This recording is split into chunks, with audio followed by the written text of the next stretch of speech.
الحمد لله رب العالمين والصلاة والسلام على رسوله الأمين وعلى آله وصحبه أجمعين. أما بعد, il a été rapporté dans la biographie de l'imam al-Bukhari rahimahullah ta'ala que les raisons qui l'ont poussé à écrire son livre sont au nombre de deux. La première des raisons, c'est Ishaq ibn Rahawayh rahimahullah ta'ala, ahad al-huffaz al-Hanzali, Abu Ya'qub rahimahullah ta'ala. Ishaq ibn Rahawayh, un des contemporains de l'imam Ahmad ibn Hanbal, que vous connaissez tous, l'imam Ahmad, qui fait partie des professeurs de l'imam al-Bukhari, aurait dit dans une de ses assises, ce serait une bonne idée de réunir de manière résumée les hadiths du prophète sallallahu alayhi wa sallam, sa biographie et ses journées, de manière résumée, mais en se contentant de ce qui est authentique. فقال الإمام البخاري رحمه الله تعالى فوقع ذلك في قلبي فشرعت في جمع الجامع الصحيح. L'imam al-Bukhari, qui faisait partie des personnes qui étaient présentes, a dit فوقع ذلك في قلبي. Cette parole a atteint mon cœur. Cette parole a touché quelque chose dans mon cœur. فشرعت في جمع الجامع الصحيح. Donc j'ai commencé à écrire le fameux Sahih que vous connaissez. Et la deuxième des raisons, et c'est celle qui va nous intéresser aujourd'hui, c'est l'imam al-Bukhari rahimahullah ta'ala qui aurait fait un rêve. Un rêve dans lequel il aurait vu le prophète Muhammad sallallahu alayhi wa sallam. Et dans ce rêve, il avait une sorte d'éventail. Il avait quelque chose dans les mains, al-Bukhari, Muhammad ibn Ismaïl. Avec cet éventail, il repoussait les bêtes, les insectes qui s'approchaient du prophète sallallahu alayhi wa sallam. Donc il a été interprété son rêve et ils lui ont dit: ton rêve est clair et évident. Toi, tu vas repousser le mensonge concernant le prophète Muhammad sallallahu alayhi wa sallam. Tu vas être la cause pour que le mensonge s'éloigne de Muhammad sallallahu alayhi wa sallam. À partir de cette histoire, moi j'aimerais qu'on réfléchisse un petit peu. Qu'on réfléchisse sur le nombre de hasanat qu'attendent cet imam-là, s'il a été véridique et sincère. Et c'est ce qu'on espère et c'est ce qu'on pense de lui, et c'est Allah subhanahu wa ta'ala qui jugera. Imaginez-vous qu'on puisse nous aussi rentrer dans ce titre et sous cet étendard-là de défenseur de la sunna de Muhammad sallallahu alayhi wa sallam. Il n'y a pas de place plus noble. Regardez. يقول النبي صلى الله عليه وسلم في الحديث الذي بلغ التواتر بلغ أعلى المراتب في الصحة وهو قوله صلى الله عليه وسلم وهو أصح حديث يوجد في الأرض. يقول النبي صلى الله عليه وسلم فيه من كذب علي متعمدا فليتبوأ مقعده من النار. وفي رواية إن كذبا علي ليس ككذب على أحد من كذب علي متعمدا فليتبوأ مقعده من النار. Ce hadith-là est le hadith le plus authentique qui existe. Ce hadith-là est une mu'jiza, est une preuve de l'immensité de cette religion, que cette religion est préservée. Regardez, Allah subhanahu wa ta'ala a décidé de faire en sorte que le hadith le plus authentique soit celui-là. Quiconque ment sur moi volontairement, qu'il prépare sa place en enfer. Dans une autre version, il dit: un mensonge me concernant, un mensonge sur moi n'est pas comme un mensonge sur le reste des créatures. Celui qui ment sur moi délibérément, celui qui ment sur moi volontairement, qu'il prépare sa place en enfer. Mais là, on va laisser l'enfer et on était en train de parler de mérite. Mais comment on peut tirer le mérite de défendre la sunna de Muhammad à travers ce hadith-là? C'est très simple. Inna rahmatallahi sabaqat ghadabah wa tasbiqu ghadabah fi riwayatin ukhra. ورحمته سبحانه وتعالى وسعت كل شيء فإذا كان هذا جزاء من كذب على النبي صلى الله عليه وسلم فكيف جزاء من صدق على النبي صلى الله عليه وسلم. C'est simple. Nous, on a une règle qui nous a été dictée, qui nous a été transmise de la part de notre prophète Muhammad sallallahu alayhi wa sallam. Il nous dit que la miséricorde d'Allah est plus grande que sa colère. Il l'a dit alayhi salatu wa salam dans un hadith. J'espère que celui qui appelle n'est pas dans la pièce. En haut-parleur en plus. Là, on frôle le manque de respect. Ala kulli hal. Qu'est-ce que je disais? Naam. On sait que de manière, ça nous a été rapporté de manière authentique, que le prophète sallallahu alayhi wa sallam nous a dit que la miséricorde d'Allah est plus grande et plus vaste, devance la colère d'Allah. Donc la miséricorde d'Allah est plus grande que son colère. La miséricorde d'Allah est plus grande que son châtiment. Allah, en d'autres termes, est plus miséricordieux que sévère en châtiment. Comme il nous dit dans le hadith Al-Ilahi, ou Al-Qudsi, Inna rahmati sabaqat ghadabi. Inna rahmati tasbiqu ghadabi. Riwayatan. Ma miséricorde devance ma colère. Donc, avec une analyse simple, le prophète sallallahu alayhi wa sallam nous dit quiconque ment sur moi volontairement, qu'il prépare sa place en enfer. Donc, si j'inverse le hadith, quiconque s'efforce de dire la vérité sur moi, qu'il prépare sa place au paradis. Puisque ça, c'est le châtiment de celui qui ment sur le prophète. Si on inverse le hadith, et nous, on a comme règle que Allah est plus miséricordieux que durant un châtiment. Ça veut dire que celui qui défend la sunna du prophète, ça veut dire que celui qui ne ment pas sur le prophète, ça veut dire que celui qui défend la sunna des mensonges, qui rejette les mensonges, alors qu'il prépare sa place au paradis. Qu'il prépare sa place au paradis. Et ça, c'est l'importance que la sunna a dans l'impact concernant nos hasanat. Mais on va voir que dans notre vie de tous les jours, on en a plus que besoin. On va rester un petit peu sur les hasanat. Imaginez-vous, Yawm al-Qiyamah, le jour de la résurrection, avec ceux qui ont passé leur vie à défendre la sunna de Muhammad sallallahu alayhi wa sallam. En fait, c'est quoi le résultat? Eh bien, chaque personne qui aura œuvré avec un hadith par ta cause, tu auras exactement la même récompense. Chacune des personnes qui, grâce à toi, grâce à Allah, tu as été la cause, qui a lu un hadith, qui a appliqué un hadith, qui a répandu un hadith, ou qui a réfuté un hadith faible, qui a dit non, ça le prophète ne l'a pas dit, via toi, tu auras cette récompense-là. Imagine, Yawm al-Qiyamah, toi, ton livre d'action, tu vas le lire avec fierté. Et c'est pour cela que dans Surat Al-Haqqah, ceux qui vont recevoir leur livre de la main droite, ils vont le lire. Allah subhanahu wa ta'ala a utilisé le terme au pluriel. Ils vont lire les livres. Ils vont lire le livre. Pourquoi? Parce qu'il va montrer à ses proches. Regardez ce que je faisais, Fid Dunya. Regardez ce que je faisais. Alors que celui qui va recevoir son livre de la main gauche, Allah en a parlé au singulier, pas au pluriel. Parce que lui, il n'est pas fier de ce qu'il aura fait. Il ne sera pas fier de ce qu'il aura fait. Imagine-toi. Toi, tu pourras aller voir Muhammad sallallahu alayhi wa sallam fièrement. Ya Rasulallah, j'ai défendu ta sunna. À l'heure où les gens mentaient sur toi et faisaient copier-coller le prophète a dit, moi je faisais ce travail de vérification. Moi, j'allais chercher avant de répandre directement un hadith qu'on t'attribuait. Et aujourd'hui, vous en avez vraiment des vertes et des pas mûres. Vous trouvez de tout. Et en plus, ils te mettent la pression à la fin du hadith qui est inventé. Et le prophète, il a dit, si tu rapportes pas ça et si tu transfères pas ça à 100 personnes avant 10 jours, tu iras en enfer. Mais c'est bien ça. En plus, j'ai une deadline. J'ai un temps. Donc j'ai ma liste de hadiths et j'ai en plus de ça un temps bien précis pour les. Vous imaginez la pression qu'ils mettent? Et toi tu te dis, je veux bien faire. Et tu répands. Mais tu es responsable, mon frère. Ne dis pas, c'est celui qui a inventé le hadith. Tu as ta part de responsabilité. Pourquoi tu as vérifié? Pourquoi tu n'as pas vérifié, pardon?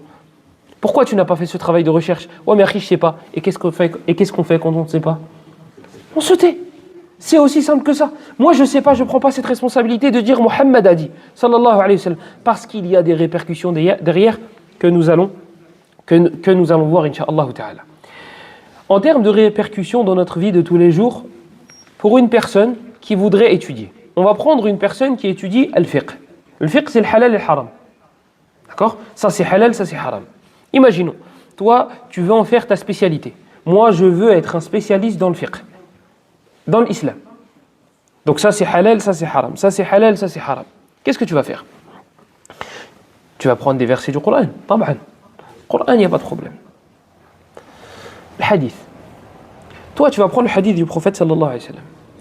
Tu vas peut-être écrire un livre sur ce hadith-là. Toi, tu vas méditer sur ce hadith. Et tu vas dire, ce hadith-là, je tire l'interdiction de faire telle chose. Et l'interdiction de faire telle chose. Et l'interdiction de... Toi, tu vas passer tes nuits à réfléchir et à méditer sur ce hadith et à déduire des jugements de ce hadith. Tu vas écrire, tu vas débattre avec des gens, on va te dire c'est pas haram, c'est haram, le prophète a dit. Tu vas débattre, tu vas donner des conseils aux gens Et il y a un savant du hadith qui passe comme ça. Tu travailles sur quel hadith en ce moment? La tubris fakhidak wa la tanzuranna ila fakhidi hayyin wa la mayyit. Hein? Il est faible. Tout ton travail tombe à l'eau. Tu as écrit, tu as débattu, tu as fait une nasiha, tu as donné le bon conseil aux gens, etc. Tout ce que tu as dit repose sur un hadith faible. Il t'a anéanti ton travail en une seconde, avec une phrase. Hadith, mais il est faible. Il est faible. Vous avez vu l'impact que cela a scientifiquement parlant? Si tu t'occupes d'une science et que tu délaisses la science du hadith, toi tu as reposé ton écrit, tes écrits peut-être, tes nasa'ih, tes conseils, tes débats, sur un hadith faible. Le savant il passe comme ça, il te dit, celui-là, mais il est faible. Il y a Foulan dedans, il y a tel, il y a Shahr ibn Hawshab. Shahr ibn Hawshab, il est faible. En plus, il rapporte de Mu'ad. Il n'a jamais vu Mu'ad ibn Jabal. Il t'a anéanti ton travail en 2 secondes. Et c'est pour cela que chez les anciens, c'était très rare de trouver un faqih, un savant dans le fiqh, dans le halal haram, qui n'a pas le hadith. Prenez Malik, l'imam Malik. L'imam Malik, c'est un spécialiste dans le fiqh, c'est un spécialiste dans le hadith. Prenez l'imam Ahmed, c'est un spécialiste dans le fiqh, c'est un spécialiste dans le hadith. Pourquoi? Parce que ça repose sur ça. Et Shafi'i pareil, Al-Layth ibn Sa'd, Abdurrahman ibn Mahdi et d'autres. Ils étaient des spécialistes dans le hadith et étaient des spécialistes dans le fiqh. Et si ils devenaient faibles dans une des 2 branches, eh bien cela va s'affaiblir. Pourquoi? Il va me dire halal ou haram, le cheikh, en reposant son avis sur un hadith faible. D'où l'importance, quelle que soit la science vers laquelle vous allez vous diriger, d'avoir de bonnes bases dans le hadith. D'avoir de bonnes bases, d'avoir des outils pour pouvoir analyser le hadith. Là, je vous ai donné l'exemple avec le fiqh.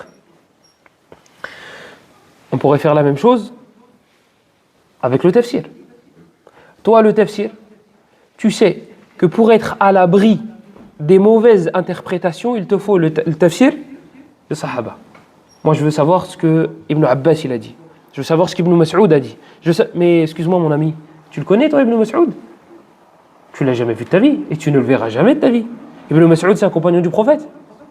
Taïb, comment tu fais, toi, pour savoir si Ibn Mas'ud a réellement dit ça ou pas? Il te faut analyser la chaîne de transmission. Il te faut analyser ceux qui ont rapporté cette information qui remonte jusqu'à Ibn Mas'ud. Donc, il te faut les qawa'id des muhaddithin. Il te faut des règles, il te faut les règles que les savants du hadith ont mis en place pour analyser une chaîne de transmission et puis arriver à la fin au contenu. Donc, même si tu veux le tafsir, tu vas faire comment, toi, pour arriver au tafsir d'Ibn Abbas, d'Ibn Mas'ud, d'Abu Bakr as-Siddiq, de Uthman ibn Affan? Comment tu vas faire, toi, pour savoir s'ils ont réellement dit ça ou non? Toi, tu vois, Tabari, il te dit, Ibn Abbas a dit.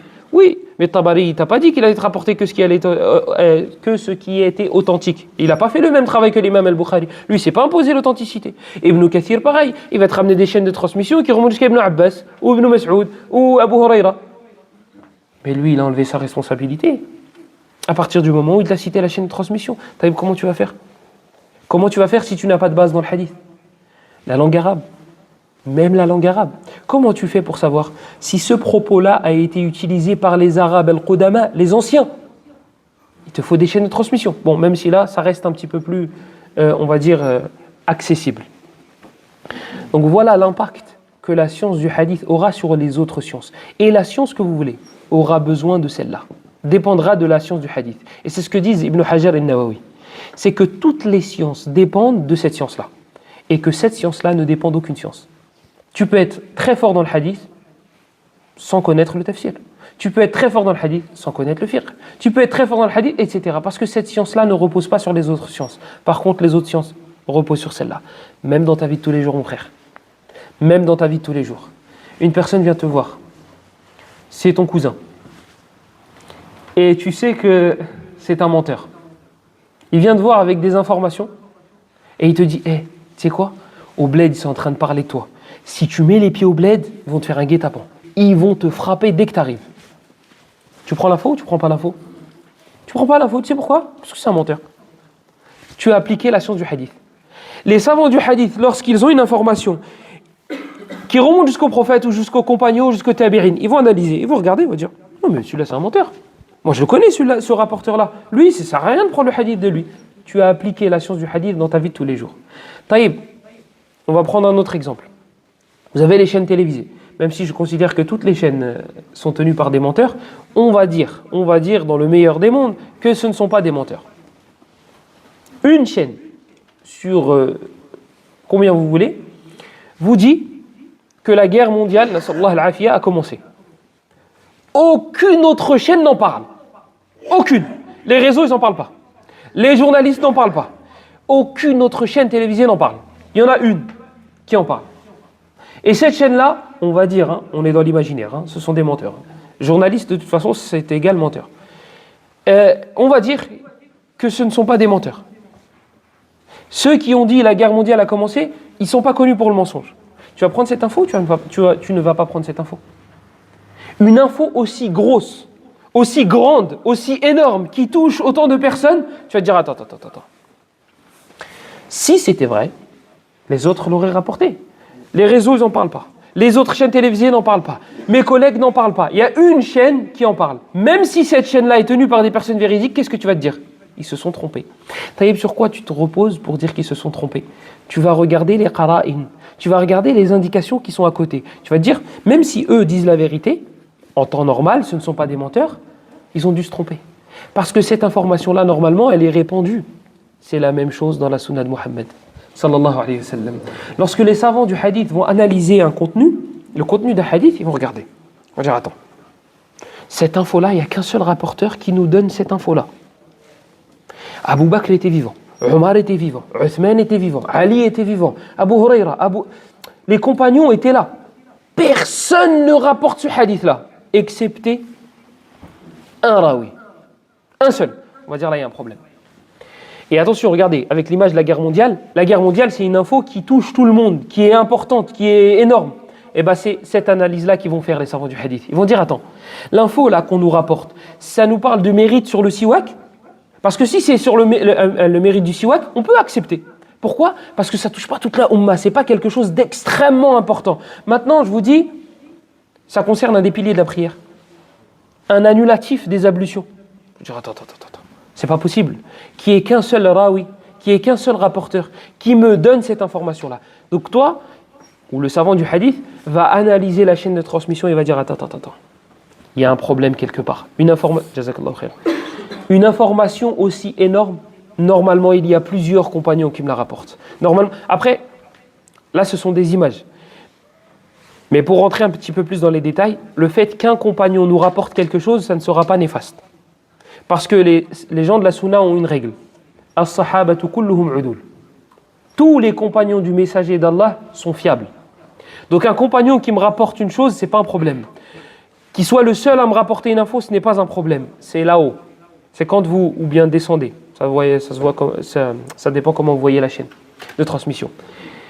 Lorsqu'on va descendre chez les tabi'in, atba'u tabi'in, il y en a un tabi'in qui me rapporte une info. Je vais dire non, là ça sent pas bon. Là il y a un problème. Si l'info touche toute la umma, le hadith on va l'analyser, on va le passer au scanner. Donc vous voyez que même dans votre vie de tous les jours, vous appliquez la science du hadith. Autre exemple. Une femme vient toquer chez vous. Vous êtes au travail. Votre épouse ouvre. Salam alaikum. Alaykoum salam. T'es qui? Bah, je suis une sœur, juste, voilà, je viens te donner un conseil. Ah oui, c'est quoi? Ton mari te trompe. Salam alaikum. Alaykoum salam. Elles ne se connaissent pas. Tu ne la connais pas. Donc, ta femme ne connaît pas cette femme. Toi, tu ne connais pas cette femme. Là, on va partir du principe qu'on a tous une raison. Parce que je sais très bien que pour la plupart d'entre nous, si ça devait se passer, c'est le début de la guerre mondiale. Voilà, voilà.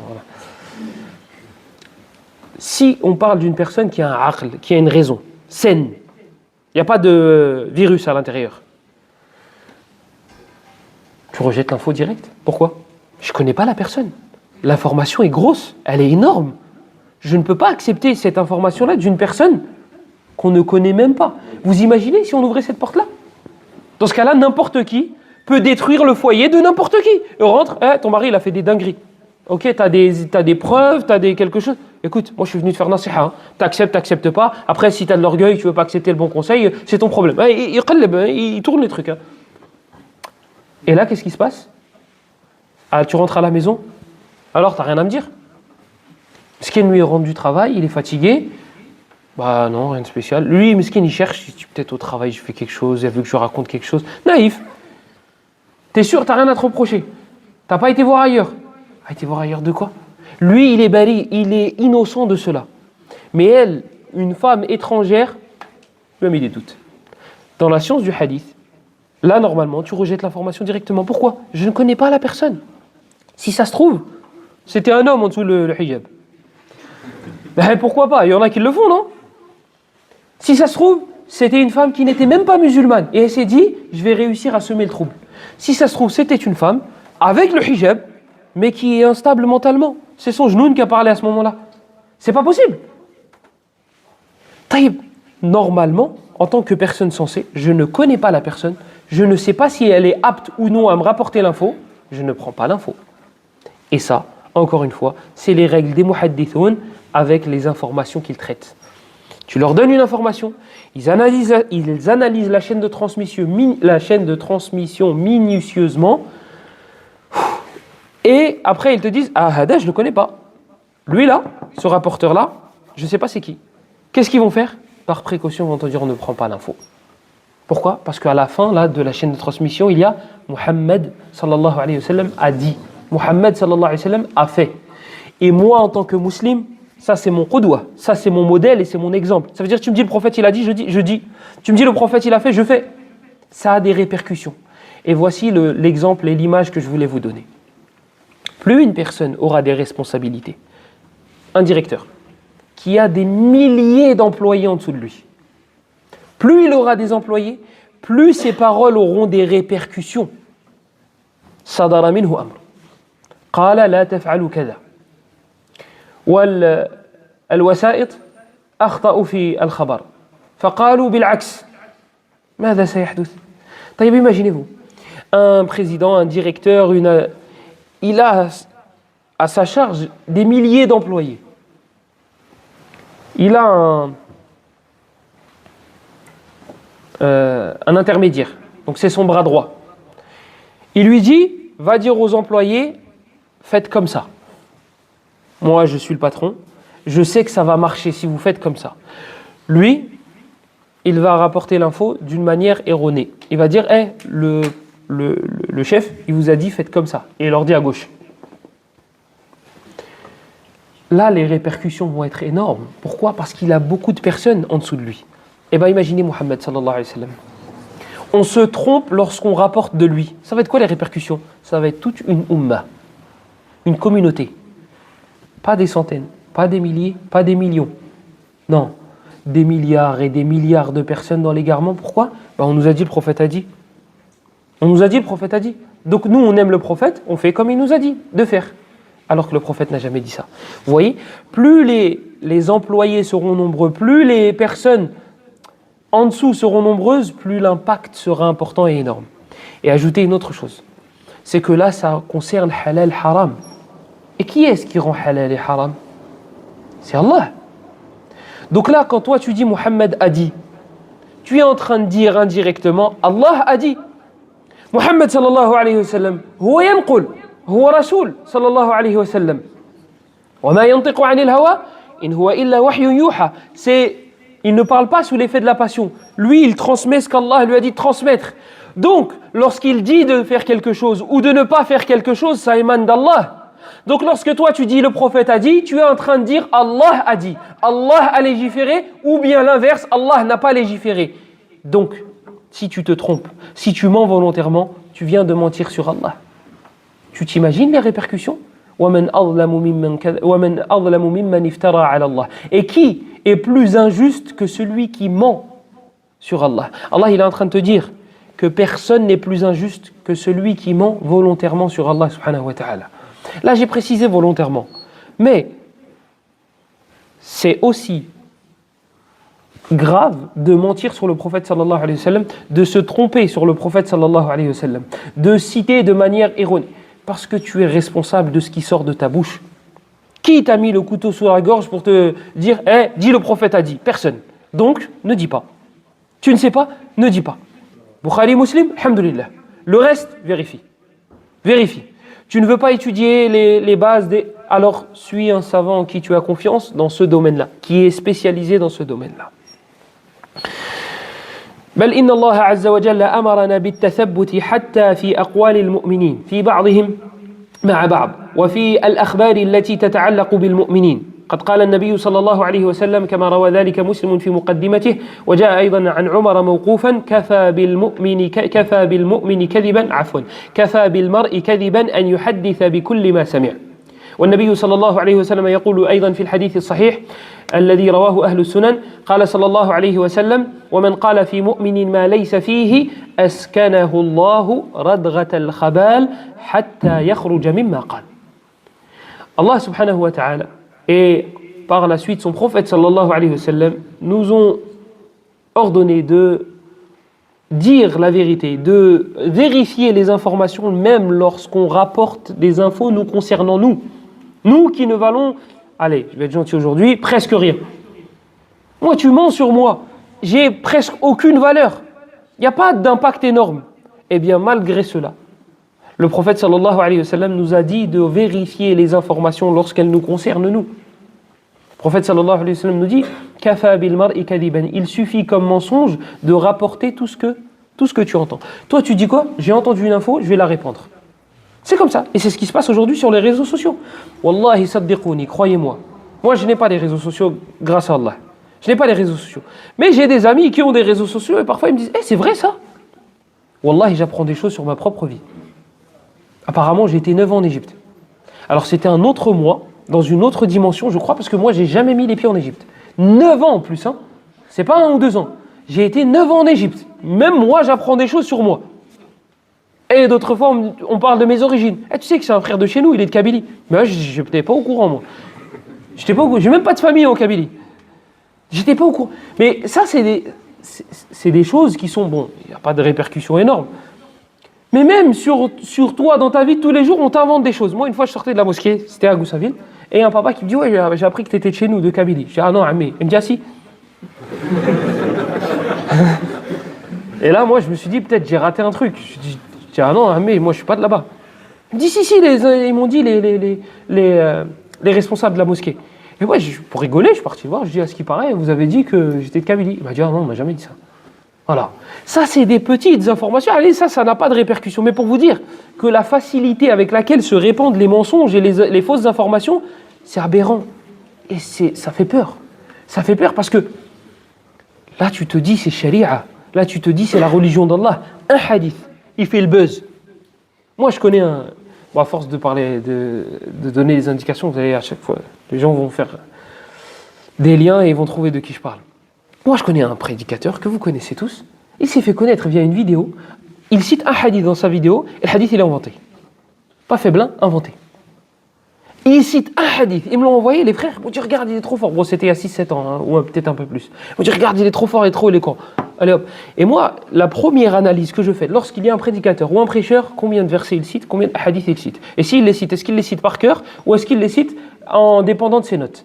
Et s'il les cite, est-ce qu'il les cite de manière globale, générale, avec le sens? Faut être bon envers les voisins, le prophète il a dit. Ou bien il cite avec les mots exacts.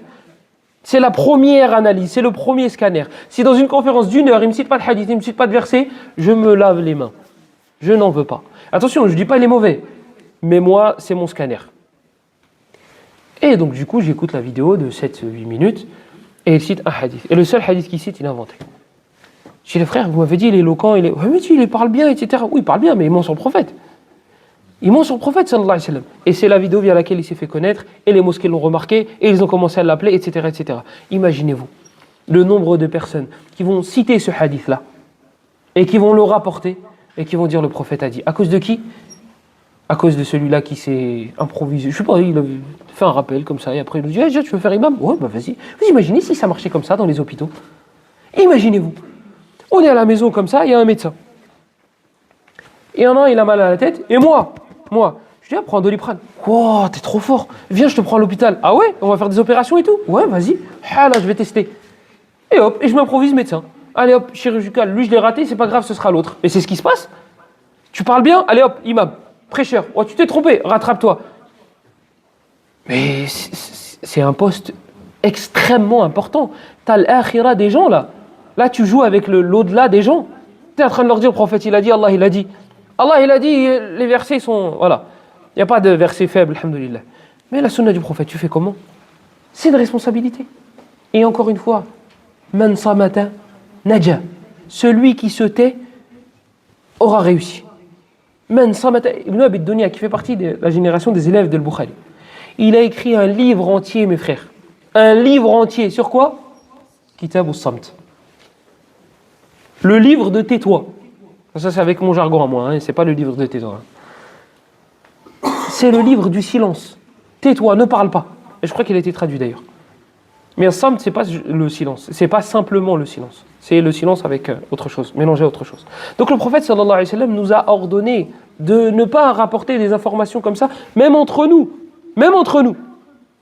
Alors que dire de Muhammad sallallahu alayhi wa sallam? Et dans l'autre hadith qui fait un peu plus peur du coup, il me semble que c'est le hadith d'Abdullah ibn Omar, le prophète sallallahu alayhi wa sallam dit dans ce hadith-là, وَمَنْ قَالَ فِي مُؤْمِنٍ, et quiconque dit sur un croyant, quiconque dit concernant un croyant une chose qui est fausse, وَمَنْ قَالَ فِي مُؤْمِنٍ مَا لَيْسَ فِيهِ, toi tu dis, je sais pas, il est borgne. Il n'est pas du tout borgne, il a 10 sur 10 aux deux yeux. Tu dis quelque chose sur un croyant. Ou bien on va parler d'un péché. Comme ça, on va bien rentrer dans le hadith. Tu dis que telle personne a forniqué. Ou tu dis que telle personne a volé. Concernant un croyant. Et ce n'est pas vrai. Lui, il est bari, il est innocent de cela.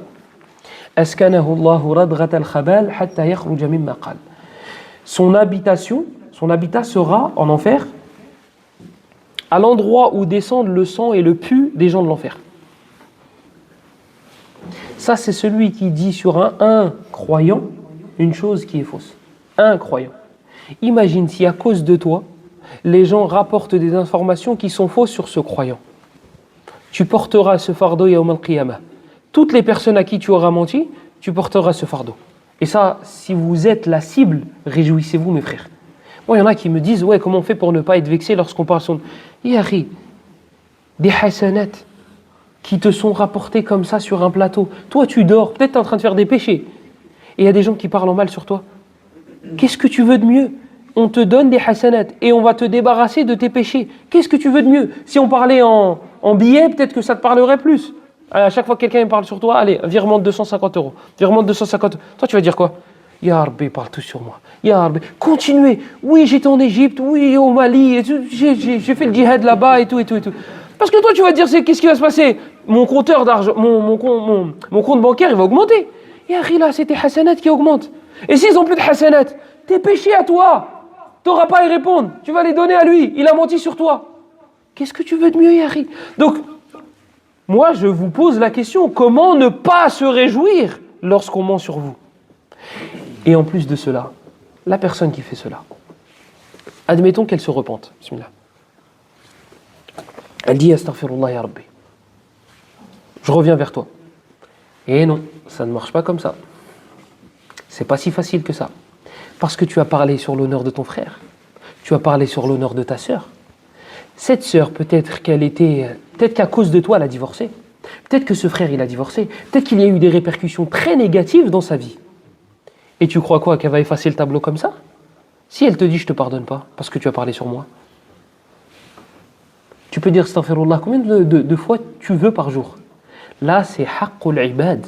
Là c'est le droit d'un des esclaves d'Allah. S'il ne veut pas te pardonner, il ne te pardonnera pas. S'il ne veut pas te pardonner, il te pardonne. Et tu n'auras pas le droit de lui faire de reproches. Parce que là maintenant, nous on fait face à une nouvelle vague. C'est il te demande pardon. C'est pas il te demande pardon. C'est il t'exige que tu lui pardonnes. Akhi, je t'ai insulté, pardonne-moi. Ah non? Non, non. C'est pas si facile que ça. T'as vu la langue, là, le morceau de chair que tu avais? T'avais qu'à le retenir. Maintenant, on se rencontrera devant Allah. Et c'est ce que je dis personnellement à toutes les personnes qui ont menti sur moi ou qui parlent en mal sur moi. C'est mon haqq, c'est mon droit. Et c'est ce qu'a dit Cheikh Ibn Uthaymin rahimahullah ta'ala lorsqu'il était sur son lit de mort. Et ils ont dit à Cheikh, est-ce que tu pardonnes à ceux qui parlaient sur toi et qui disaient que tu étais la marionnette du gouvernement? Il a dit, je ne leur pardonne pas.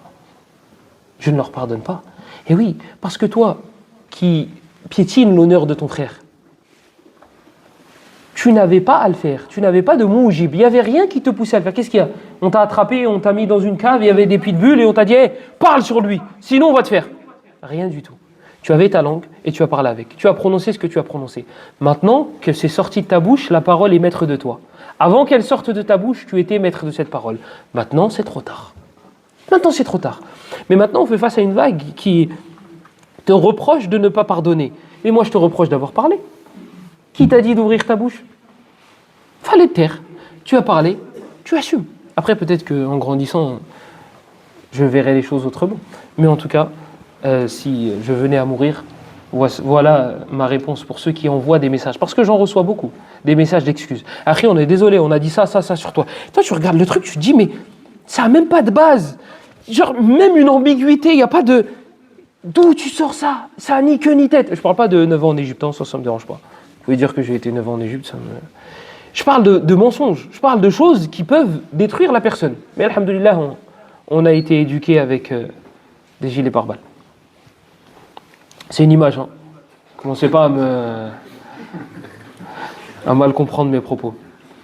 Une fois, c'était à Goussainville, et à Goussainville, après le Fajr, on faisait des rappels. Et Ibn al-Qayyim, rahimahullah, dans Miftah Dar al-Sa'ada, il dit que parmi les mérites de la science, il y a le fait que le chien, akramakumullah, qui est dressé, sa viande qui va chasser, l'animal, la bête qui va chasser, s'il te la ramène, sa bête est morte là, il te la ramène, tu as le droit de manger. La viande qui te ramène, elle est halal. Pourquoi? Parce que c'est un chien dressé. C'est un chien dressé. Un chien qui n'est pas dressé, s'il te ramène une bête morte, la viande, elle est haram. Il va chasser une bête, il te la ramène, elle est haram la bête. Mais c'est un chien, c'est un chien. La différence entre les deux, c'est que le chien de gauche, il est dressé, le chien de droite n'est pas dressé. Ibn al-Qayyim, il te dit, et ça c'est ce qu'Allah dit dans Surat al-Ma'idah. Ibn al-Qayyim, il te dit, Allah subhanahu wa ta'ala a mis en avant le chien dressé parce qu'il avait une science que l'autre n'avait pas. Sa viande est halal, sa viande est haram. La viande du chien qui a de la science, entre guillemets, est halal. La viande du chien qui n'est pas dressé est haram. Qu'est-ce qu'il y a comme différence entre les deux? La science. Moi, je dis ça aux gens. Et je rentre chez moi. J'ai un dhuhr et je vois les gens me regardent bizarrement. Et moi, je sais, au regard des gens, si on parle sur moi ou pas. En tout cas, dans la mosquée, vu que j'étais imam pour les 5 salawats. Et là, je me suis dit, il y a quelque chose qui s'est passé, je ne sais pas ce que j'ai fait. Mais flemme. Donc, le dhuhr, j'esquive tout le monde. Je reviens au asr, le responsable m'attrape.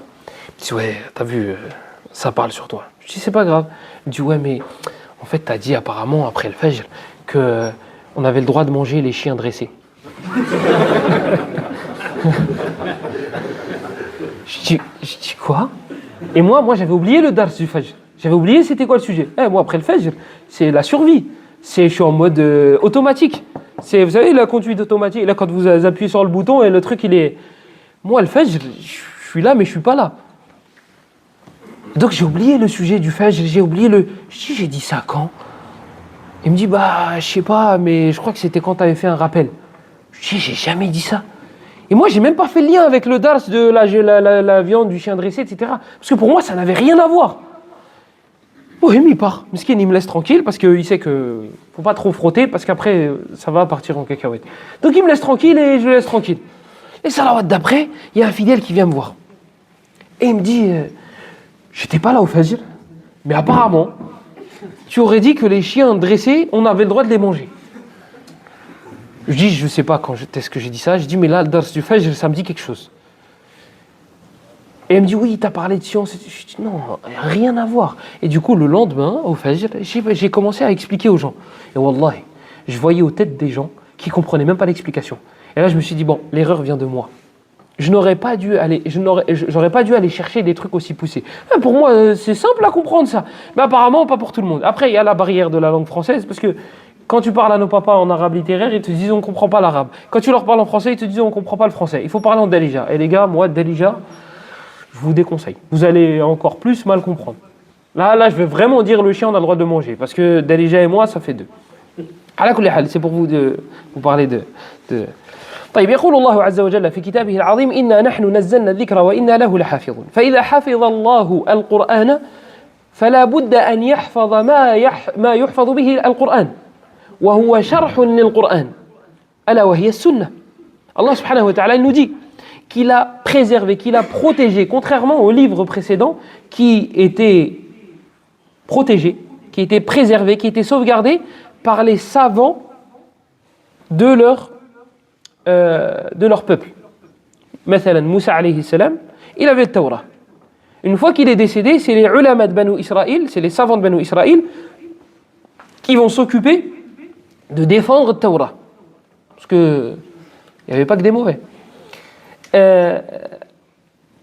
Donc ils vont se charger de sauvegarder, de préserver, de protéger le Torah. Donc Allah subhanahu wa ta'ala leur a donné cette charge-là, cette responsabilité-là. Le Coran, non. Vous faites la même chose avec Isa, vous faites la même chose avec les autres prophètes. C'est eux qui devaient protéger et sauvegarder. Donc une fois que le prophète partait, on sait du coup ce qui s'est passé. Modification, halal, haram, non, ça c'est halal. Oh, samedi, c'est bon, c'est halal. Voilà, shahwat. Et les shubuhat, soit ils ont interprété les textes, soit ils ont modifié les textes.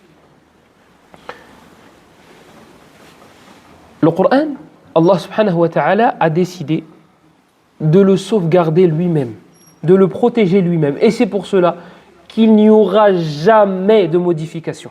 Jamais quelqu'un pourra rajouter un accent. Un accent, une virgule. Alors laisse les lettres et les mots. Ne te fatigue même pas. Al-Qur'anu mahfoudun min indillah. Le Coran, Allah s'est chargé de le protéger et de le sauvegarder. Et ça fait partie des mu'jizat, des miracles. Il n'a pas été modifié, yari. Quelques siècles et eux, leur livre était modifié. Quelques siècles. Et à chaque fois qu'un livre sort est écrit par un éloquent, le plus éloquent des éloquents, il fait une deuxième édition. Pourquoi ? Il y avait des petites erreurs, j'ai pas fait attention. Et on m'a parlé de quelques petites corrections et c'était des oublis de ma part. Al-Qur'an riwayatun wahida. Le Coran ne se contredit pas. Si il venait d'un autre, qu'Allah subhanahu wa ta'ala, si quelqu'un d'autre qu'Allah avait écrit ce Coran, alors tu aurais trouvé des contradictions. Rien. Pas de nouvelle édition. Pas de versets modifiés. Le Coran, c'est le Coran. Le Coran est resté le même. Oui, Allah a changé des versets, mais c'est lui qui les a changés. Personne d'autre. Personne d'autre. Oui, il en a retiré. C'est lui qui les a retirés. Et ces modifications-là ont été sauvegardées. Les riwayat, on va te dire, oui, mais peut-être que, tu as vu, quand on lit Warsh, Hafs, etc., ça ne se contredit pas, ça se complète. Et même ça a été sauvegardé. Donc même malgré nos différentes lectures, cela a été sauvegardé. Donc le Coran, il est mahfoud. Mais le Coran est expliqué par la sunna de Muhammad sallallahu alayhi wa sallam. Donc logiquement, si Allah a préservé le Coran et a protégé le Coran, il a préservé ce qui va expliquer le Coran, puisque l'un ne va pas sans l'autre. L'un ne va pas sans l'autre. Donc oui, Allah a sauvegardé et a protégé et a préservé la sunna de Muhammad sallallahu alayhi wa sallam. Alors oui, ce n'est pas le même degré d'authenticité. Oui, on ne dit pas que le Bukhari est égal au Coran. Non, ça c'est une technique de médias novices pour discréditer, pour rendre faibles nos hadiths. Ils disent, ouais, nous, on suit que le Coran. Non, ceux qui se font appeler Qur'aniyoun, alors que c'est les gens les plus loin du Coran. Ce sont les gens les plus loin du Coran. Ils ne savent même pas lire le Coran aslan. Je ne vais pas te dire mémoriser. Ils ne savent même pas lire le Coran. Ils ne savent pas ce qu'il y a dedans. Taïb, ces gens-là te disent, ouais, non, nous, on ne met pas à côté du Coran quelque chose d'autre. Ya Allah, akhi, tu veux jouer sur les mots, ne mets pas à côté du Coran. Mets-le derrière le Coran si tu veux. Si ça t'amuse, et si à toi, il te faut parler comme on parle avec les enfants de 2 ans, petit cube rouge, petit cube bleu, vas-y, le bleu, il est mieux que le rouge. Ya Allah. Le Coran est meilleur que le Sahih al-Bukhari. Et personne ne prétend l'inverse. Par contre, ce qu'on prétend, et ce qu'on affirme même, c'est que le Coran est une révélation et que la Sunna est une révélation. Binass al-Qur'an, avec le Coran à l'appui. Et puis, tu n'arriveras jamais à comprendre le Coran sans la Sunna. Donc, on ne va pas s'étaler sur le Qur'aniyoun, il ne mérite pas.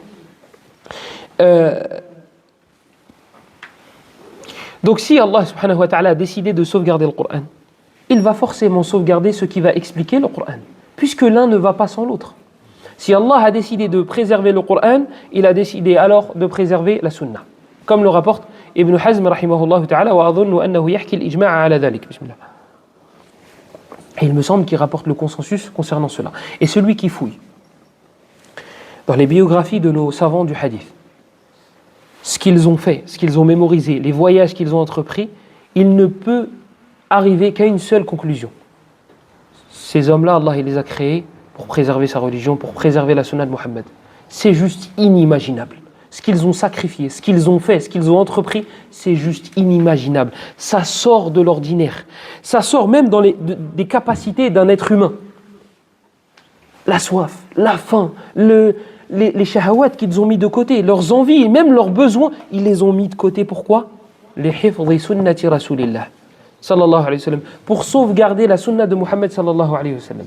Un parmi les fuhul, un parmi les montagnes de cette communauté, Shu'ba ibn al-Hajjaj, Abu Bistam, rahimahullah ta'ala, al-Ataki. Abu Bistam, Shu'ba ibn al-Hajjaj, rahimahullah ta'ala, il y avait un rapporteur qui s'appelait Aban ibn Abi Ayyash. Aban ibn Abi Ayyash, c'est le petit-fils d'un compagnon. Mais lui, c'est un kadhab. Lui, c'est un menteur. Aban ibn Abi Ayyash, c'était un rapporteur de hadith. Mais un menteur. Du coup, les savants du hadith de son époque, qu'est-ce qu'ils disaient? Attention à Aban ibn Abi Ayyash, car c'est un menteur. Et Shu'ba ibn al-Hajjaj, c'était quelqu'un de très écouté. Shu'ba ibn al-Hajjaj, c'était un imam. Wallahi. Et je vous parle à vous en particulier les jeunes, qui êtes occupés avec les plays, etc., etc. Moi, je ne vous dis pas de tout supprimer. Je vous dis, apprenez à gérer. Apprenez à mériter vos loisirs. Je lis 1 heure, je joue 1 heure. Je mérite de jouer 1 heure. Je veux regarder telle chose, parmi les choses qu'Allah m'a rendu halal, je vais lire 1 heure. Wallahi. Si vous mettiez vos nez dans les livres, dans les biographies de ces gens-là, wallahi, vous ne seriez jamais rassasiés. Wallahi, saddiqouni, wallahi, croyez-moi. Je vous parle par expérience. J'ai quitté l'école avant même d'y être entré. J'allais là-bas pour dormir. Moi, je me mettais d'accord avec les professeurs. Tu me laisses tranquille, je te laisse tranquille. J'allais au fond de la classe et je dormais. Et ils me laissent, je les laisse. J'ai jamais aimé la lecture. Mais lorsqu'on m'a ouvert les yeux sur ces gens-là et qu'on m'a dit, regarde, lis les hommes de ta communauté, qui sont-ils? Ces hommes-là qui auraient été pris comme des seigneurs dans les autres communautés. Uzayr, les Juifs le considèrent comme le fils d'Allah. Vous savez pourquoi? Parce qu'il a récité la Tawra par cœur. Ça, c'est Ibn al-Jawzi qui le rapporte. Et nous, des huffaz qui connaissent le Coran de Fatiha jusqu'à Nas, ils ne parlent pas un mot d'arabe. Des huffaz qui connaissent le Bukhari, Muslim, Abu Daoud, le Tirmidhi, le Nasa'i, on en a plein. Ces gens-là, c'est un autre niveau. Shu'ba ibn al-Hajjaj, il vivait avec le hadith. Il vivait avec le hadith. Des milliers de hadiths. Ils étaient capables de te les citer avec les chaînes de transmission dans une seule assise. Le Bukhari, quand ils ont commencé à mentir sur lui et qu'ils ont commencé à le boycotter, ils sont arrivés à un degré de mensonge où ils ont dit, le Bukhari, il ne sait même pas prier. Et lui, il était à la mosquée avec quelques-uns de ses élèves. Il les a regardés. Il a dit, Wallah, si j'avais voulu, là, je vous aurais cité 500 hadiths sur la prière. 500 hadiths avec les chaînes de transmission alors qu'il n'a pas préparé son sujet. Wallahi, toi et moi on prépare le sujet, on ne préparera pas 500 hadiths sans chaîne de transmission. Juste on cite le contenu du hadith. Wallah, on n'y arrivera pas. En une assise, 500. Wallahi, tu vas te tromper, wallahi, je vais me tromper. Le Bukhari, il n'a pas préparé. Il a entendu. Bukhari, il ne s'est même pas prié. Ah ouais? Moi, si vous voulez, je vous cite 500 hadiths sur la prière avec les chaînes de transmission. C'est des hommes, rijal, pas des garçons. Allah, il les a créés pour sauvegarder cette religion. Lisez leur biographie, c'est le moins qu'on puisse faire. Shu'ba ibn al-Hajjaj fait partie de ces éléments-là, de ces hommes-là. Les vrais hommes, pas des garçons. Shu'ba ibn al-Hajjaj, il connaît Aban ibn Abi Ayyash. Et les gens écoutent Shu'ba. Ça veut dire que Shu'ba, il dit tel. Les gens le craignaient. Hein. Les gens le craignaient. Pourquoi? Parce que tu vas donner un cours, Shu'ba, il rentre. Il écoute. Comme les RG, qui sont sûrement là.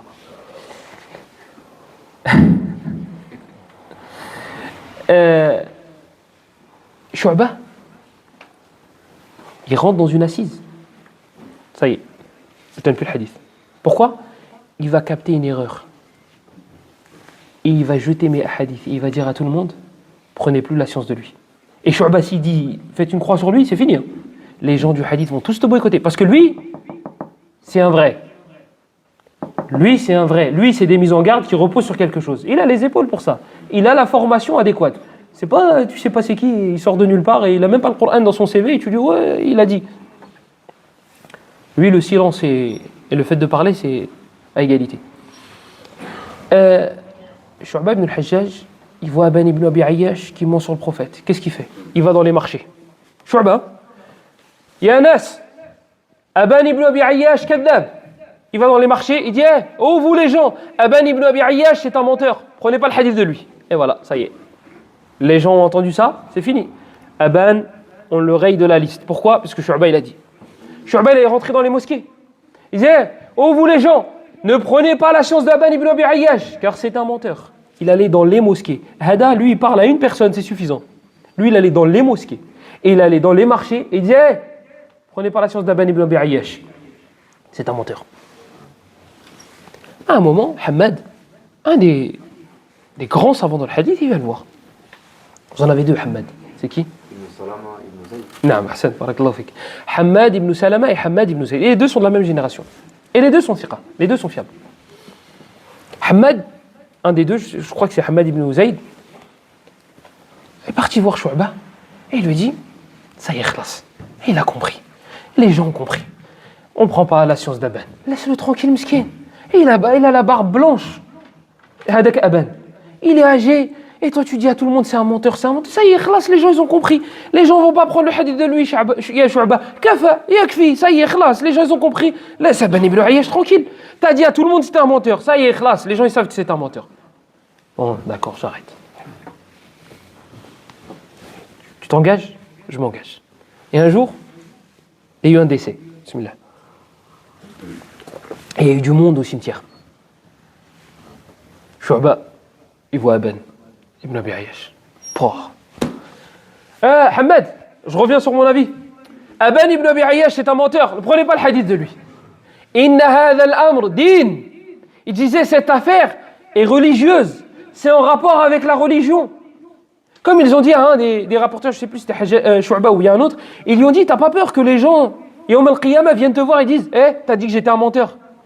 Il a dit, Wallahi, que les gens, que la terre entière, soit mes khusama, soit mes ennemis le jour de la résurrection, m'est préférable que le fait que Muhammad soit mon ennemi le jour de la résurrection. Pourquoi? Parce que tu savais que tel rapportait de moi des mensonges et tu ne m'as pas défendu. Tu dis que je préfère que la terre entière soit contre moi plutôt que Muhammad. Sallallahu alayhi wa sallam. C'est une affaire qui est en rapport avec la religion d'Allah. Je ne peux pas faire une mujamala. Je ne sais plus si c'était Yahya ibn Sa'id al-Qattan. Il me semble que c'était lui. Ils l'ont questionné sur son père. Yahya ibn Sa'id al-Qattan, c'est un des imams dans le hadith. Ils lui disent que ton père est fiable dans le hadith. Il a regardé. Et il a dit, Abi daif. Mon père est faible. Et il a commencé à pleurer. Et il a dit, cette affaire est en lien avec la religion. Je ne peux pas vous dire prenez le hadith de lui, c'est en lien avec la religion d'Allah. Je ne peux pas prendre cette responsabilité. Ça, c'est une partie des efforts qu'ont fait nos savants pour nettoyer. Vous en avez un autre qui s'appelle Jarir ibn Hazim. Ce rapporteur-là, il est dans le Bukhari Muslim. Et dans le Bukhari Muslim. Avant de vous citer Jarir ibn Hazim, je vais vous demander votre avis. Un homme, bismillah, qui a une mémoire, alhamdoulilah, elle est saine, elle est propre, il fait attention à ce qu'il mémorise, etc., à ce qu'il mange, et donc du coup, il a une mémoire assez bonne. En prenant de l'âge, est-ce qu'il peut oublier ou non? Par exemple, une personne qui vit jusqu'à 90 ans. Est-ce que sa mémoire sera aussi saine que lorsqu'elle avait 20 ans? Non. Donc du coup, je prends d'un rapporteur qui a 20 ans, 25 ans, 30 ans, 35 ans, il est fiable, arrivé à 90 ans. On peut dire, ce rapporteur-là, je ne prends plus de lui. On est d'accord? Eh bien, c'est exactement la même chose dans la science du hadith. Ils vont te dire, lui, il est fiable. À la fin de sa vie, il a commencé à khallat. Ce qu'on appelle le muhtalitin. Ceux qui ont commencé à mélanger les hadiths. Pourquoi? Alors, vous avez l'âge, vous avez la maladie, vous avez les catastrophes, vous avez le voyage. Ma'mar, quand il est parti à Al-Basra, il a commencé à donner des hadiths. Les gens n'ont pas compris. Ma'mar, c'est un imam. C'est un hafiz, c'est un mémorisateur. Qu'est-ce qu'il raconte là? Il est en train de mélanger les hadiths. Oui, il était en voyage. Il était fatigué. Donc en fait, ya'tarihi ma ya'tari al-bashar. Ce qui va le toucher, c'est ce qui va te toucher toi en tant qu'humain. Toi, tu voyages, tu es fatigué. Toi, dans l'avion, monsieur, il est presque en première classe. À la limite, il a le café, il a le truc, il arrive au bled. Oh, je suis fatigué, il faut que je me repose. Oh, le pauvre. Hada, il est sur un chameau pendant des mois et des mois. Il arrive là-bas et il dit, je vous donne le hadith. Mais c'est normal qu'il y ait un petit peu Ah là, j'ai mélangé. C'est des noms, des Kuna, des Abu Fulan, Muhammad ibn Mihsan, et Fulan, et Fulan, et Fulan. Bien sûr qu'il peut se tromper. Donc là, Ma'mar, ils ne l'ont pas reconnu Al-Basra, quand il est arrivé à Al-Basra. Il a commencé à mélanger. Mais ils savent que Ma'mar, c'est Ma'mar. Ma'mar ibn Rashid, il rapporte des hadiths authentiques. Et il est fiable. Donc ils ont dit, bon, c'est le safar, c'est le voyage. Il est arrivé au Yémen. Ils ont dit, il faut qu'on l'attache. Il faut qu'on l'attache au Yémen. Il faut qu'on l'accroche ici. Il faut qu'on fasse en sorte qu'il reste là. Pourquoi? Comme ça, il va se reposer, il va nous donner des hadiths et il sera tranquille dans sa tête. Donc qu'est-ce qu'ils ont fait? Comment tu fais pour bloquer une personne? Ah, j'ai entendu. Le mariage. Ah bah oui, tu lui présentes une femme. Il reste. Bien évidemment. Bah oui, c'est logique, les gars. En plus, il n'y a pas d'SMS qu'elle va envoyer à ta femme, à ta première femme. Tu sais, ton mari s'est marié dans ton dos. Mais non, rien du tout. Là, il est au Yémen, ni vu, ni connu. Donc, qu'est-ce qu'ils ont fait? Habassou. Ils l'ont attrapé, ils l'ont ligoté. Pas ligoté au sens propre, non. Tiens, une femme. Mais là, n'importe qui resterait. Donc, il est resté. Et là, son esprit, subhanallah, il est devenu de plus en plus clair. Et il a donné des hadiths correctement.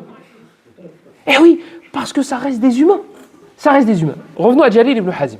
Jalil ibn Hazim, c'est un rapporteur que vous allez trouver dans le Bukhari et Muslim. Et pourtant, vous allez trouver qu'à la fin de sa vie, il a commencé à mélanger. Mais du coup, qu'est-ce que le Bukhari et Muslim vont faire? Et d'autres, qu'est-ce que les autres savants vont faire? Ils vont commencer à trier les hadiths de Jalil. Ils vont regarder les hadiths qu'il a rapportés au début de sa vie. Et les hadiths qu'il a rapportés à la fin de sa vie. Et tout ça, c'est du travail. C'est un travail minutieux. Toi, comment tu vas faire toi pour savoir? Billah alaik. Comment tu fais toi? Il rapporte au début ou la fin de sa vie? Il m'a dit selon Jalil. Moi, je fais comment pour savoir? T'inquiète. Allah, il a créé des gens qui s'en occupent. Il a créé des personnes qui fouillent. Comme ils ont dit à comme ils ont dit à un des gouverneurs, ils l'ont chopé en train de mentir sur le prophète. Il a inventé plein de hadiths. Et le gouverneur, il l'a chopé. Il l'a attrapé, il lui a dit je vais te faire. Qu'est-ce qu'il a dit l'autre? Avec le kadhab. Il a dit je t'ai inventé plein de hadiths et je vais les répandre sur terre. Et je les ai répandus sur terre. Le gouverneur lui a dit qu'est-ce que tu vas faire de Abdullah ibn Mubarak et de Fulan et de Fulan et de Fulan? Ils vont te les sortir et ils vont te les nettoyer et te dire ça, le prophète n'a pas dit. Regarde-toi dans ta vie de tous les jours. Tu as vécu avec ta mère. Tu sais quels sont les mots qui sortent de la bouche de ta mère. Moi, je viens de voir. Je te dis, Akhi, toi, ça fait 35 ans que tu vis avec ta mère. Tu connais son vocabulaire, ses expressions. Tu sais qu'elle ne sait pas parler français. Donc, du coup, une bouteille à la mer, etc. Je ne sais pas ses expressions. Elle a dit un bouteille. Donc, moi, je viens de voir et je te dis, ta mère, elle est venue me voir. Subhanallah. Elle m'a cité du Victor Hugo. Tu vas dire, vas-y, arrête. Je vais dire, arrête. Victor, elle ne sait pas le lire et le prononcer. Toi, tu me dis, elle a cité du Victor Hugo. Mais comment toi, tu as fait? Tu n'étais pas avec moi. Toi, tu n'étais pas avec moi. Et je te dis, tu sais quoi, ta mère, elle m'a dit quoi? Si je ressonne encore une fois chez toi pour que tu sortes avec moi, elle m'a dit, elle descend, elle met une balayette. Ma mère, elle parle pas comme ça. Mais tu n'étais pas avec moi, toi, à ce moment-là. Et pourtant, tu es arrivé à la conclusion que j'ai menti. Comment tu le sais? Tu as vécu avec ta mère. Avec Abdullah ibn Mubarak, il lit les hadiths du prophète sallallahu alayhi wa sallam, matin, midi et soir. Il lit les hadiths. Il vit avec les hadiths, il mémorise les hadiths, il révise les hadiths. Quand tu viens et tu dis, le prophète il a dit, que? Le prophète il parle pas comme ça. Vous savez quoi, des fois c'est tellement précis, c'est tellement daqiq, je sais pas combien de temps il reste, là je suis en total freestyle. 10 plus 10, ok. Non, ça y est, j'ai retrouvé. Le prophète sallallahu alayhi wa sallam, lorsqu'il parle de la zakat al-fitr, qui est à donner en denrées alimentaires. Celui qui n'est pas content, ça ne sert à rien de venir me voir. Je vous ai déjà dit, j'ai une tête... Le prophète, quand il parle des catégories à donner, il donne des noms d'aliments. Il donne des catégories. Dans une des versions de hadith, il y a ar-ruz. C'est quoi? Le riz. Il n'y avait pas de riz à cette époque-là. Dans cette région-là, le terme riz n'était pas utilisé dans cette région-là. Voilà. Le savant du hadith, il va t'analyser le hadith, il va dire attends, le hadith est authentique. Le mot riz, il n'est pas authentique. Ils vont chercher, ils vont te dire ça, c'est des compagnons qui ont voyagé après la mort du prophète et qui ont justement découvert le riz, etc., etc. Moi, je ne te dis pas que le riz n'existait pas, mais ce terme-là n'était pas utilisé à l'époque du prophète dans sa région. Et comment tu fais toi pour savoir ça? Il vit avec le hadith, il dort avec le hadith, il meurt même avec le hadith, parfois comme Abu Hatim. Toute la journée, il est avec le prophète a dit.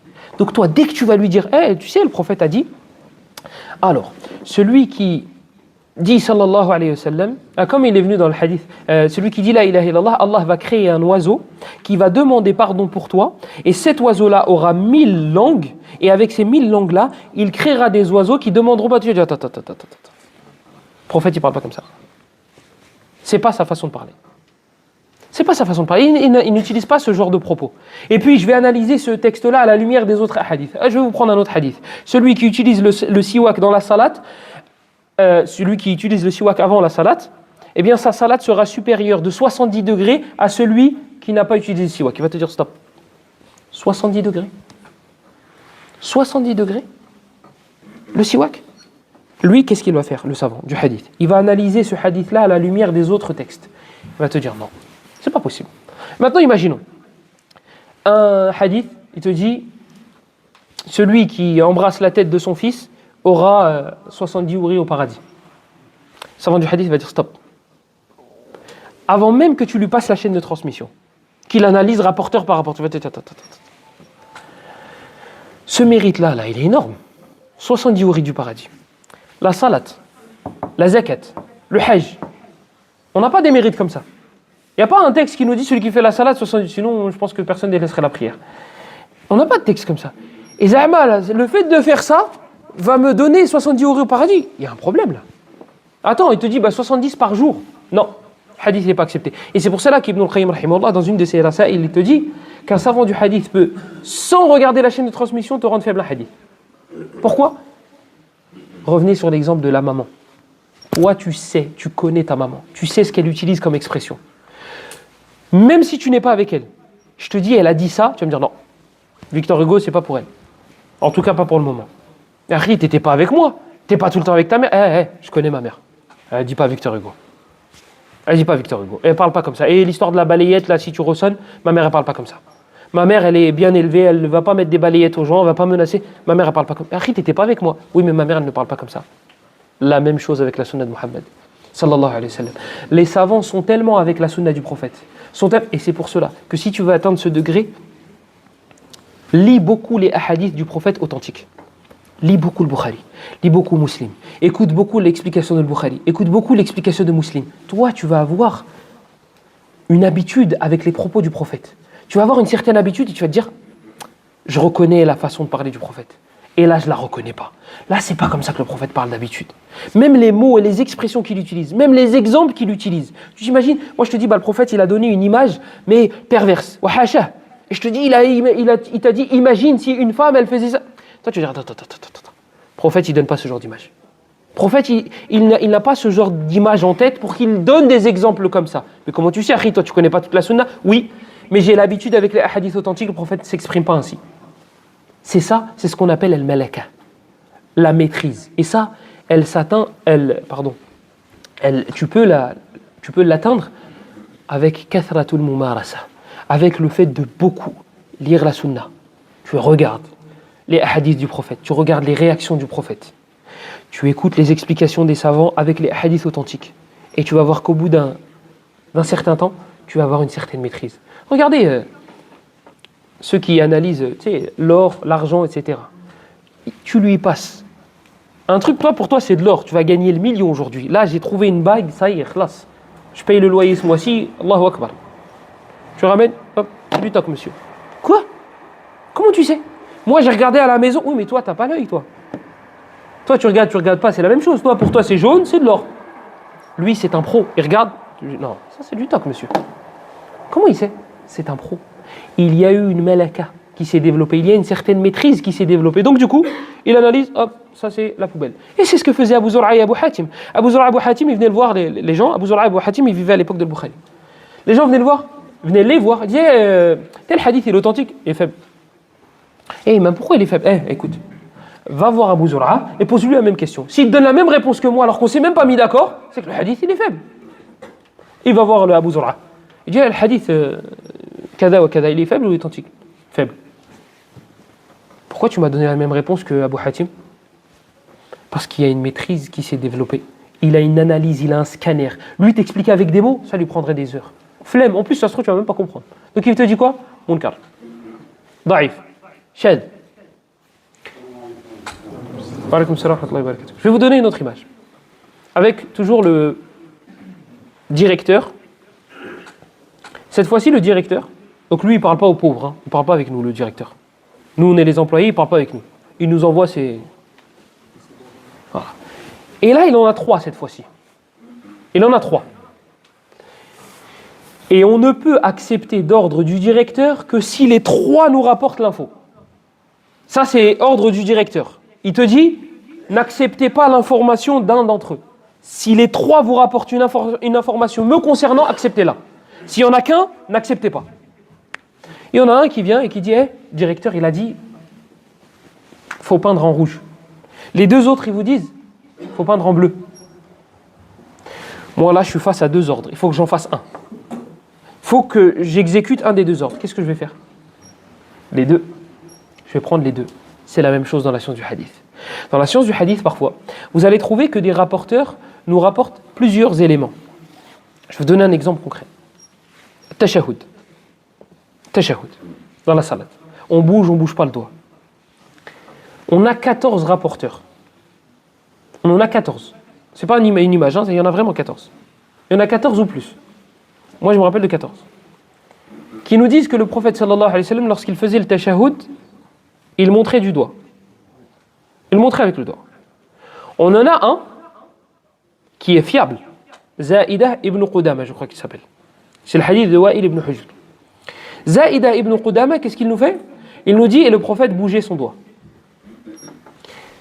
Zaïda ibn Qudama, il est fiable. Comme ça, vous ne me dites pas, il est faible. Il est fiable. Les autres rapporteurs sont fiables. Il y a Shu'ba ibn al-Hajjaj dans les 14. Il y a Shu'ba, il y a Sufyan, il y en a d'autres. Prenez l'info de qui? Est-ce que l'ajout là, du fait que le prophète bougeait le doigt de Zaïda ibn Qudama, qui est fiable, vous le prenez ou vous ne le prenez pas? Et ben voilà. La science du hadith, c'est là qu'elle intervient. On va te dire, attends, il y a 14 rapporteurs, il n'y en a qu'un qui a dit que le prophète bougeait le doigt? Eh bien, c'est pour cela que certains savants vont te dire cette version est shadh. Cette version-là, et c'est une des catégories dans la science du hadith. C'est quand on va te rapporter une information de manière isolée, on va te dire, mais attends, pourquoi les autres, ils ne rapportent pas comme toi? 14 rapporteurs, et il y en a un, il ne me rapporte que le prophète bougeait le doigt? Bien évidemment, il y a plus de détails, les autres savants ont répondu, etc., etc. Ça ne s'arrête pas là. Il y a d'autres explications par rapport au fait de bouger le doigt. C'est un sujet à divergence. Comme ça, vous ne venez pas faire la queue et me dire à chaque fois, il faut bouger ou il ne faut pas bouger. Il y a une divergence. Les savants qui disent qu'il faut bouger, ils ont des arguments. Et les savants qui disent qu'il ne faut pas bouger ont des arguments. C'est un exemple. Comme je vous ai cité précédemment l'histoire de la cuisse. Est-ce que la cuisse fait partie de la aura ou non? Comme le fait de teindre sa barbe en noir. Est-ce que c'est haram ou halal? Tout cela repose sur des hadiths faibles. La tubris fakhidak wa la tanzuranna ila fakhidi hayyin wa la mayyit. Ne montre pas ta cuisse. Et là, dans le hadith de Ali ibn Abi Talib. Ce hadith il est faible. Ce hadith il est faible. Et il y a un autre hadith. Jarhad, je crois. Le Bukhari le rend faible aussi dans le tarikh. Il le rend faible. Donc, si c'est faible, est-ce que je peux dire que c'est halal ou haram? Teindre en noir. Wajannibuhu sawad dans le hadith dans Sahih Muslim. C'est une riwaya qui est mudraja, qui a été ajoutée par un rapporteur. Pareil, on va dire, ah bah l'ajout il est faible. Donc le hukm il tombe. C'est pas haram. Attention. Ne croyez pas que parce qu'un hadith est faible, du coup ça y est, le jugement tombe avec. Cheikh Ibn Uthaymin, mathalan, il voit que la cuisse ne fait pas partie de la awra. Le hadith il est faible. Et il interdisait aux jeunes de montrer leur cuisse. Pourquoi? Fitna. C'est une fitna. Donc attention au raccourci. Hadith faible, donc c'est bon, je peux jeter à la poubelle le jugement. Pareil pour as-sabr bis-sawad, le fait de se teindre en noir. Ne croyez pas que parce que je vous ai dit que le hadith est faible, ça y est, khlas, on a le droit de... Ça a besoin de détails. C'est pas si facile que ça. Est-ce que c'est le temps? Mazel 6 minutes 10.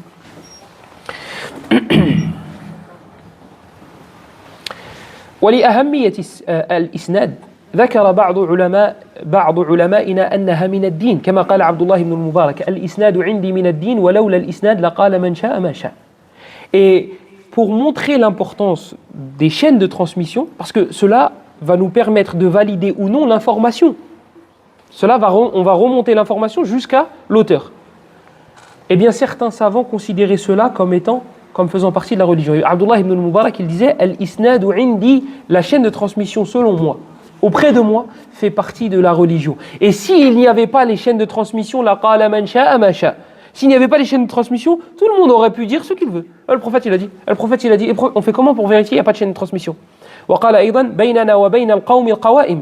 Entre nous et eux, soit les mécréants, soit les innovateurs, il y a les chaînes de transmission. Baynana wa bayna al-qawmi al-qawa'im yani al-isnad. La différence qu'il y a entre nous et eux, c'est que nous, lorsqu'on cite une information, on remonte cela avec une chaîne de transmission. وقال سفيان الثوري الإسناد سلاح المؤمن فإذا لم يكن معه سلاح فبأي شيء يقاتل. Sufyan al-Thawri, il disait, la chaîne de transmission est l'épée du croyant. S'il n'a pas d'épée, avec quoi il va combattre? Toi, tu as un innovateur qui te dit, le prophète a dit, le Coran est créé. Comment je fais, moi, pour répondre à son innovation et à rejeter son aberration et la dinguerie qu'il vient de faire sortir de sa bouche, et il ne se rend même pas compte des répercussions de ce qu'il vient de dire. S'il n'y a pas de chaîne de transmission, ben moi je vais dire, le prophète il a dit. Allez hop, chacun il envoie la balle. Allez, le prophète il a dit, et l'autre le prophète il a dit. Alors que si on a des chaînes de transmission, on va analyser. ولذلك جاء عن الشافعي عن سفيان بن عيينة عن الزهري أن أحد الطلاب قال للزهري وهو سفيان بن عيينة قال للزهري لما ذكر حديثا قال التلميذ وهو سفيان بن عيينة لشيخه الزهري هاتيه بلا إسناد فقال أيرقى السطح بلا سلم. الشافعي rapporte de son cheikh Sufyan ibn Uyayna qu'il était avec son professeur az-Zuhri, Muhammad ibn Muslim. Muhammad ibn Muslim ibn Ubaydillah ibn Abdillah ibn Shihab az-Zuhri, c'est celui-là. C'est l'imam de Médine. Sufyan, il était avec Zuhri. Et Zuhri, il va pour citer un hadith et Sufyan l'élève, il lui dit donne-nous son chaîne de transmission. Donne le hadith direct. Zuhri lui dit est-ce que tu peux monter sur un toit sans passer par une échelle? Toi, tu veux le hadith, le contenu du hadith, mais il te faut la chaîne de transmission. Il te faut la chaîne de transmission. Taïb, revenons à notre exemple de directeur, etc. Le directeur, il a ces trois-là. Ils viennent nous rapporter une information à nous, les pauvres, les employés et les esclaves. Ils viennent nous rapporter une chose bil ma'na. Laysa bil lafz. Ils viennent nous rapporter une information avec le sens des propos du directeur. Il ne nous cite pas les mots exacts du directeur. Juste, il nous cite le sens. On accepte ou on n'accepte pas? Et il nous dit, le directeur a dit, peigner en rouge. En fait, le directeur, il n'a pas dit ça exactement. Mais c'est exactement le même sens. On accepte ou on n'accepte pas? On accepte. Le sens, il est bon. Eh bien, c'est exactement dans le hadith. La même chose dans le hadith. Les savants ont mis un bab, un chapitre, dans lequel il parle de al-riwayatu bil ma'na. ولذلك قال الثوري سفيان الثوري إن قلت لكم إني أحدثكم كما سمعت فلا تصدقوني إنما هو المعنى. وقال وكيع إن لم يكن المعنى واسعا فقد هلك الناس. ونسيت الأول محمد بن سيرين يرويه عنه أيوب السختياني وأيوب السختياني من شيوخ مالك. يقول محمد بن سيرين كنت أسمع من 10 وهو من تلاميذ الصحابة. محمد بن سيرين تتلمذ على أنس بن مالك وعلى أبي هريرة وعلى غيرهما رضي الله عنهم جميعا. يقول محمد بن سيرين كنت أسمع من 10 اللفظ مختلف والمعنى واحد. C'est exactement le même principe dans la science du hadith. Mohammed ibn Sirin, il fait partie des élèves des compagnons. Et je pense qu'on va terminer sur ces trois récits que je vais traduire et après je vous laisserai tranquille, Inch'Allah. J'avais une autre anecdote avec Abu Nu'aym, mais je pense que le temps sera à 6 minutes. Mohammed ibn Sirin disait j'écoutais le hadith de 10 personnes différentes, 10 compagnons. Le hadith était le même, le sens était le même, mais les mots n'étaient pas les mêmes. Les mots étaient différents. Donc le même hadith, les 10 compagnons lui ont cité avec des mots différents. Ça veut dire quoi? Ça veut dire qu'ils le citaient avec le sens. Et ce qui est agib, c'est que Mohammed ibn Sirin, celui qui rapporte cela, il n'accepte pas les riwayat bil ma'na. Lui, il n'accepte pas. Pour lui-même, il ne rapporte pas les hadiths avec les ma'ani. Il rapporte avec les mots exacts. Et ça, c'était un madhab chez les savants. Waki' ibn al-Jarrah, c'était quoi Waki' ibn al-Jarrah? On va Sufyan al-Thawri. In qultu lakum, Sufyan al-Thawri, il disait, si je vous dis que je rapporte le hadith comme je l'ai entendu, ne me croyez pas. Innama huwa al-ma'na. Moi, je vous cite juste le sens. Je ne peux pas retenir. C'est les mémorisateurs qui parlent. Hein. Les mémorisateurs par excellence. Ils te disent, moi, je ne peux pas retenir chaque mot qui ont été prononcés. mais je peux te citer le ma'na. Et Waki' ibn al-Jarrah, il disait « Illam yakun il-ma'na wasi'an faqad halaka an-nas » Si le sens n'est pas vaste, si le sens n'était pas vaste, on aurait été foutu. Excusez-moi du langage. Pourquoi ? Parce que ça veut dire qu'il faut retenir mot pour mot ce que le rapporteur a dit. C'est quasi impossible, croyez. Je finis avec Abu Nu'aym. Cerise sur le gâteau. Abu Nu'aym al-Fadl ibn Dukayn. Abu Nu'aym al-Fadl ibn Dukayn. Excusez-moi, l'effet du café me fait parler très rapidement. أبو نعيم الفضل بن دكين هذا من مشايخ الإمام البخاري ومن مشايخ البخاري فهو من مشايخ الإمام أحمد ومن مشايخ الإمام يحيى بن معين فهو في الحفظ يعني لا تستطيع أن تأتي بمثله Abu Nu'aym al-Fadl ibn Dukayn, tu ne peux pas faire mieux dans la mémorisation. Il est au summum. Il est au sommet. Celui-là, c'est une montagne. Comme ils disent certains rapporteurs de hadith quand ils parlent d'autres rapporteurs. Ils disaient كأنه جبل نفخ فيه الروح. Il dit on dirait une montagne dans laquelle on a insufflé une âme. C'est Hada. Abu Nu'aym al-Fadl ibn Dukayn, c'est le professeur de Bukhari. C'est le professeur de Muslim et c'est le professeur des professeurs de Bukhari. C'est le professeur de l'imam Ahmed. C'est le professeur de Yahya ibn Ma'in. C'est une montagne dans la science. Abu Nu'aym al-Fadl ibn Dukayn, d'ailleurs pour l'anecdote, كان يشترط أموالا على التحديث. Il ne donnait pas le hadith si tu ne lui donnais pas d'argent. Ceux qui nous disent non mais la science c'est fi sabilillah. Le djihad c'était fi sabilillah et ils avaient le ghanaim, ils avaient le butin. Donc c'était fi sabilillah. En fait on croit que fi sabilillah c'est un synonyme de gratuit. Et après les aïma ils vivent de quoi ? Mais d'eau et d'eau fraîche. Ben oui, ça tombe du ciel. Oui. Et attention à un imam riche. Il a volé la mosquée, c'est sûr. Pourquoi ? À un point où un imam il m'a dit je peux pas m'acheter une belle voiture parce que les gens ils vont dire je l'ai volée. Et Harry, j'achète la belle voiture. Dis j'ai volé, ça me fera des hasanat en plus. À la kulli hal. Parce qu'il y donne 5 € par mois et il croit qu'on a volé son argent à lui pour acheter la voiture. Je parle pas de moi, j'ai pas de voiture, j'ai pas de permis, donc je parle pas de moi. Abu Nu'aym al-Fadl ibn Dukayn. Hada, il mettait en condition avant de donner le hadith que tu lui donnes de l'argent. Alors, il a mal fait. Attends, Affan ibn Muslim, il faisait la même chose. Yaqub ibn Ibrahim ad-Dawraqi faisait la même chose. Et d'autres. Et Abu Nu'aym, quand ils lui ont dit, il a dit, mais moi j'ai une famille à nourrir. Moi j'ai plein d'enfants.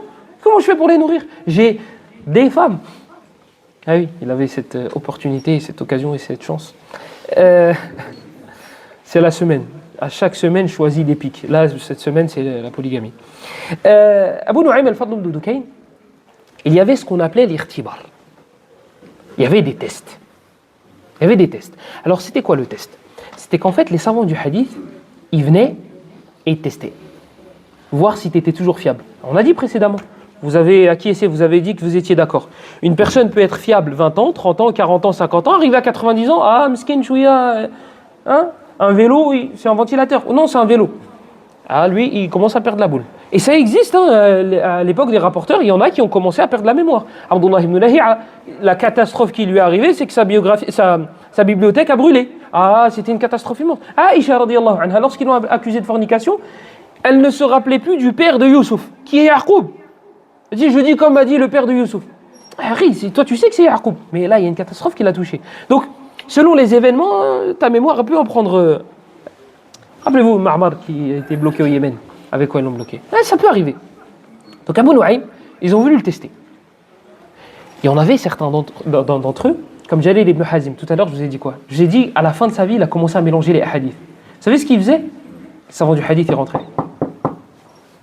On veut les hadiths de Jalil ibn Hazim. Ils ne veulent pas les hadiths. Ça là, c'est la mafia des gens du hadith. C'est quoi la mafia ? C'est on va tester. Voir si tu es toujours aussi fiable qu'avant. On va commencer à citer des hadiths et on va faire exprès de citer des erreurs. Mais des erreurs très subtiles. On va te mélanger on va retirer quelques mots et on va modifier. Mais juste une petite virgule. Vraiment de manière très subtile. Donc il teste. Jalil ibn Hazim est toqué chez lui. Hadith, on va tester. Qui est-ce qui sortait ? Ses enfants. Il dit non, tu sors pas papa. Tu sors pas. Pourquoi ? Et ils vont te tester, ils vont te rendre faible. Ça y est, les savants du hadith, ils vont dire que tu es faible. Ils vont te rayer de la liste. Donc, hajabahu awladuh, c'est ses enfants qui lui ont dit tu sors pas. Et ça a été rapporté avec plusieurs savants du hadith. Les enfants, ils les attrapent, ils disent non, sors pas. Ils vont te tester, ils vont te rendre faible. Parmi eux, Jarir ibn Hazim. On revient à Abu Nu'aym et après on fait la salat, Inch'Allah. Abu Nu'aym al-Fadl ibn Dukayn, qui est-ce qui a voulu le tester? Abu Nu'aym al-Fadl ibn Dukayn, je vous ai donné un aperçu de son statut, scientifiquement parlant dans la science du hadith.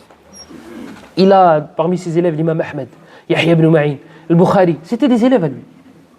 Et lui, il était considéré comme un hafir, pas un bof, pas un 12 sur 20. Là, Hada, il a 19,5 sur 20. Mais 19,5 sur 20, c'est pas un gars qui connaît 40 hadiths de Nawawi qui lui a dit ça. Non, c'est un mémorisateur par excellence qui lui a dit, toi, t'es au summum. Et un deuxième rapporteur de la même... Et là, Yahya ibn Ma'in, il décide de le tester. Al-Fadl ibn Dukayn, il avait l'habitude de s'asseoir sur une sorte de minbar. Et il mettait à sa droite l'imam Ahmed. Pourquoi? Parce que c'est pas n'importe quel élève. L'imam Ahmed, même si c'est dans la catégorie de ses élèves, c'est un élève. Mais c'est pas n'importe quel élève. Donc il le met à sa droite. Et Yahya ibn Ma'in, pareil. Yahya ibn Ma'in, c'est un élève, certes, mais c'est pas n'importe quel élève. Donc il le met à sa gauche. Donc il met les élèves les plus forts à droite, à gauche. Donc là, vous avez, imaginez-vous la scène. Abu Nu'aym en haut. Là, à droite, Ahmed ibn Hanbal, et à gauche, Yahya ibn Ma'in. Et parmi les élèves, le Bukhari et d'autres. Yahya ibn Ma'in, qu'est-ce qu'il a fait? Il a fait ses petites modifications.